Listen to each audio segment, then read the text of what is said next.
La reine Tana nous interroge sur la mémoire effacée, la mémoire tronquée, le fait qu'il y a eu pas mal de tragédies pendant la colonisation.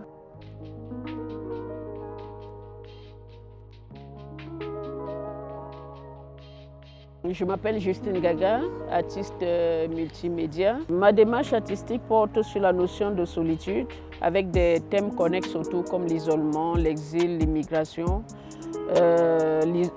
l'isolation et les notions de frontières et barrières mais qui sont plutôt psychologiques.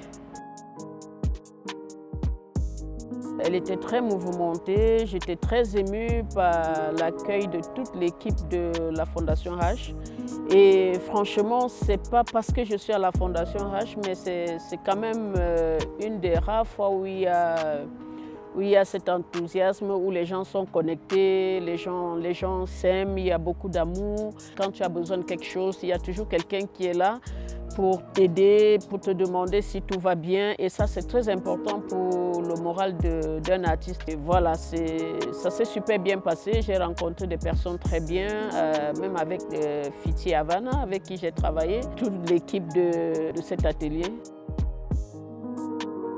C'était aussi un challenge de pouvoir partir sur une nouvelle structure, sur une nouvelle forme. J'ai réalisé la reine Tana, mais en réalité, ce n'était pas l'œuvre du départ. Ce que je peux dire comme challenge, c'est qu'au niveau de la forme, ça a changé certes, mais le propos reste le même.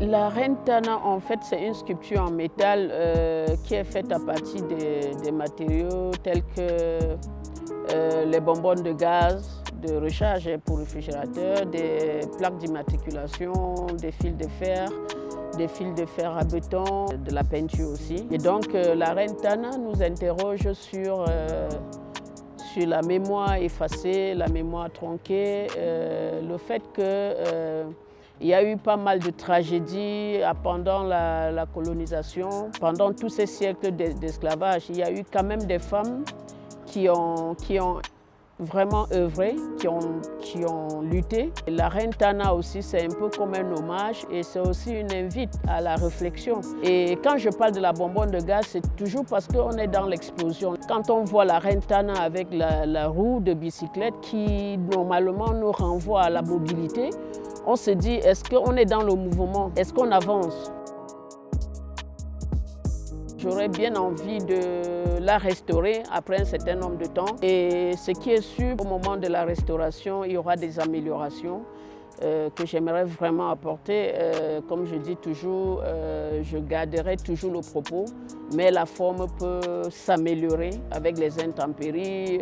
J'aimerais bien l'améliorer, la restaurer peut-être avant ou alors vers la fin de l'expo, si jamais elle est appelée à rester définitivement au sein de la Fondation.